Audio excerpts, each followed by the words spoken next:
Sir, railway का एक अतिरिक्त बजट आया करता था जिसकी प्रथा बंद हो गई। आप इस भारतीय रेल के महत्व इसी चीज से समझ सकते हैं कि उसके लिए एक अतिरिक्त बजट सदन में पेश किया जाता था। क्योंकि अब रेल बजट पेश नहीं होता तो उस पर व्यापक चर्चा भी नहीं होती।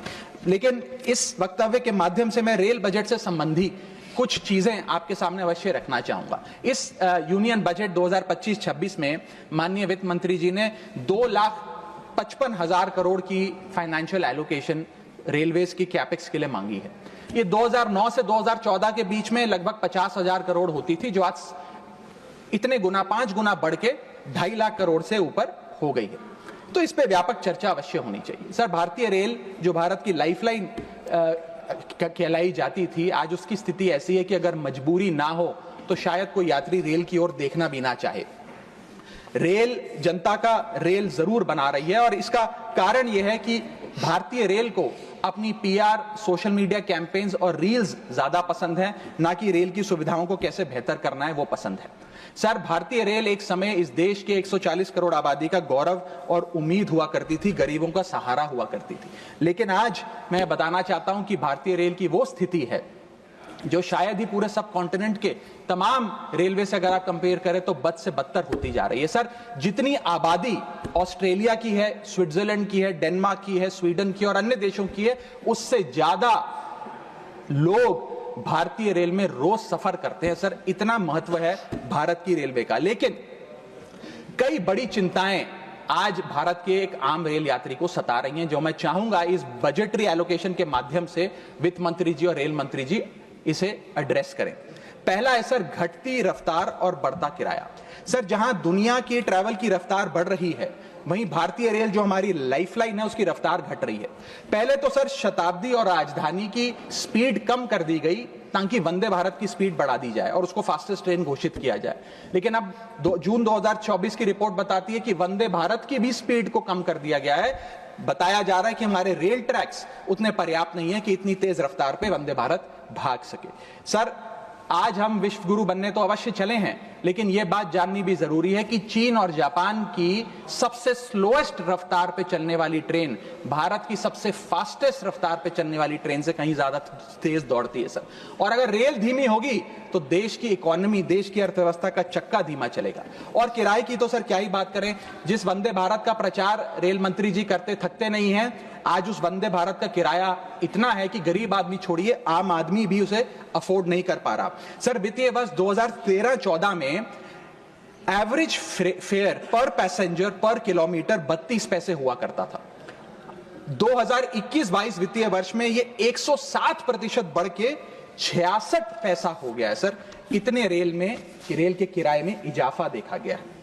हवाई चप्पल वालों को हवाई यात्रा कराने का वादा था सर, लेकिन हवाई चप्पल पहनने वालों को इतना निचोड़ दिया कि शायद अब वो रेल यात्रा के भी लायक नहीं रहे। सर, दूसरी समस्या है, बुरी हालात है थर्ड एसी और सेकंड एसी के।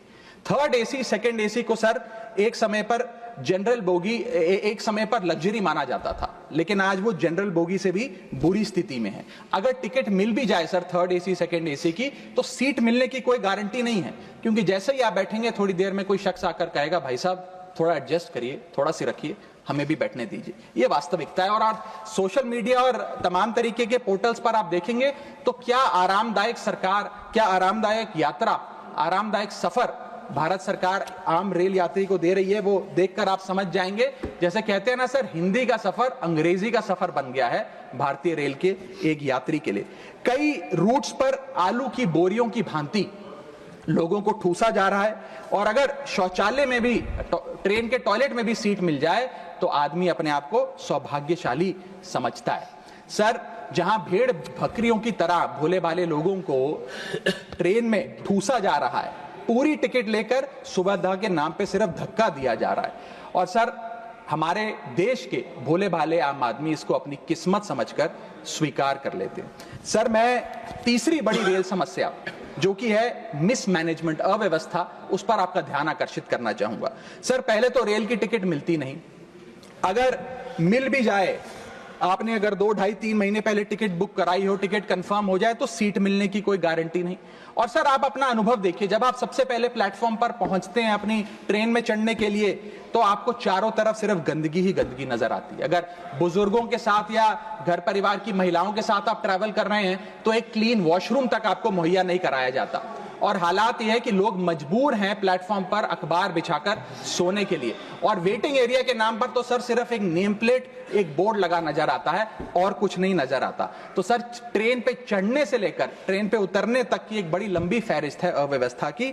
यहां तक कि सर आज जब इस ठंड के मौसम में एक यात्री एक लंबा सफर तय करता है ट्रेन में और सोचता है कि थोड़ा आराम कर लूं, कंबल चादर खोल के ओढ़ने का प्रयास करता है, तो उस कंबल चादर से इतनी बदबू आती है, इतनी दुर्गंध आती है, और उसके जवाब में रेल मंत्री और रेल मंत्रालय बताता है कि हम महीने में 1 बार कंबल धोते हैं। महीने में 1 बार कंबल धोएंगे तो सर सुगंध आएगी कि दुर्गंध आएगी, ये मैं चाहूंगा कि सरकार इसका फैसला ले। हाइजीन रिलेटेड कंप्लेंट्स में पिछले 2 वित्तीय वर्षों में 500% का इजाफा हुआ है।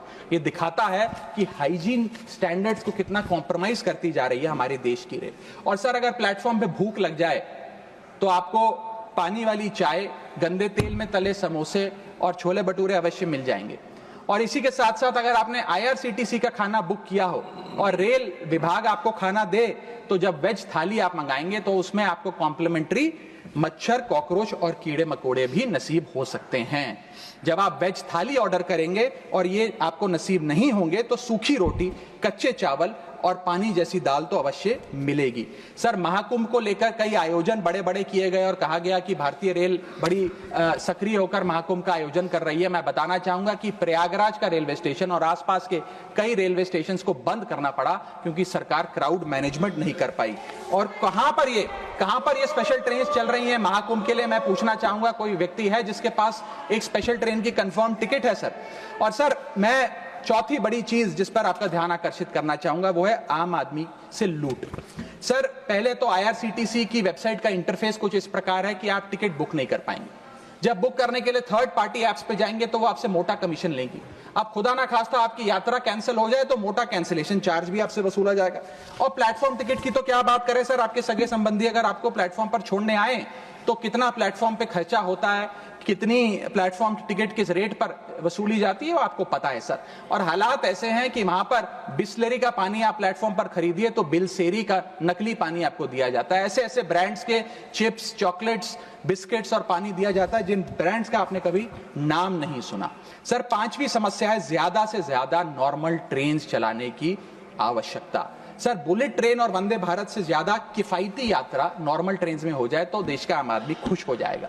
आज इस भीषण महंगाई और भयंकर बेरोजगारी का आलम कुछ इस प्रकार है कि लोगों के पास समय ही समय है लेकिन पैसा नहीं है। भले ही आप आधा 1 घंटा रफ्तार धीमी कर दें लेकिन 2000 रुपए में मिलने वाली टिकट को ट्रेन की 500-600 रुपए कर दें तो आम आदमी का बहुत भला हो जाएगा।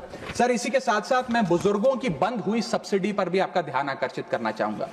2020 में सरकार ने बुजुर्गों को मिलने वाली रेल टिकट पर जो सब्सिडी थी वो बंद कर दी, जिसके चलते सरकार ने काफी ढोल बजाकर कहा कि वित्तीय वर्ष 22-23 में उन्होंने 2242 करोड़ पैसे 150 मिलियन सीनियर सिटीजन से वसूल किए हैं, यानी कि 2200 करोड़ की रेलवे की इनकम में इजाफा हुआ।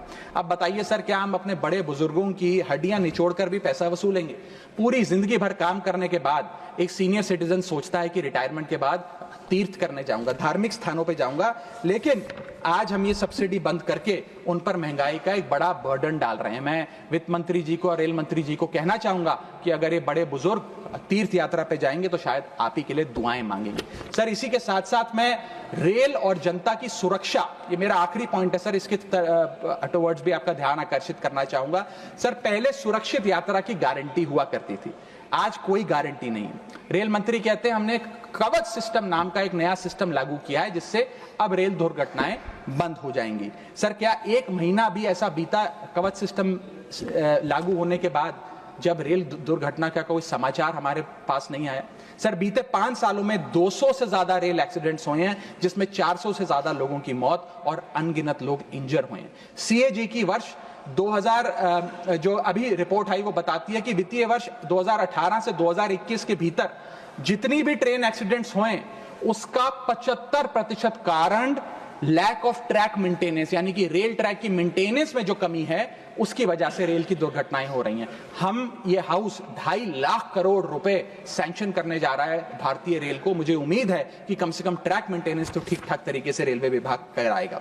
सर, इसी के साथ साथ जितनी भी ये समस्याएं बताई गई हैं, अगर रेल मंत्री रील से ज्यादा रेल पर ध्यान दे तो अवश्य इसका इलाज हो जाएगा। मैं 4 पंक्तियां एक आम रेल यात्री के अनुभव को एक्सप्लेन करते हुए आपके सामने पढ़ना चाहूंगा। सर, अजब गजब चल रहा है रेल का खेल, हमेशा गाड़ी लेट तो कहीं ब्रेक फेल, महंगी टिकट के बाद भी सीट मिलने की आस नहीं, सुरक्षित पहुंच जाएं इस बात पर विश्वास नहीं, भिड़ रहे हैं ट्रेनें, मर रहे हैं लोग, रेल मंत्री लगा रहे हैं अमृतकाल का भोग, बुकिंग से लेकर टिकट कैंसिलेशन तक दर्जनों टैक्स का जाल, भेड़ बकरियों की तरह ठूसे जा रहे हैं लोग, कैसे मनाएं अमृतकाल। बेरोजगारों के देश में हो रही है बुलेट ट्रेन की बात, सरकार कैसे समझेगी आम आदमी के मन के जज्बात। रेल मंत्री को रेल नहीं रील पसंद है, टिकट के नाम पर मनमाना बिल पसंद है, खाना मांगने पर मिलता है कॉकरोच, छिपकली और मच्छर। इतना बदहाल हो चुका है हमारी लाइफलाइन का स्ट्रक्चर। आखिर कैसे सुधरेगी व्यवस्था, कैसे बदलेंगे हालात, सरकार समझने को तैयार नहीं आम आदमी के जज्बात।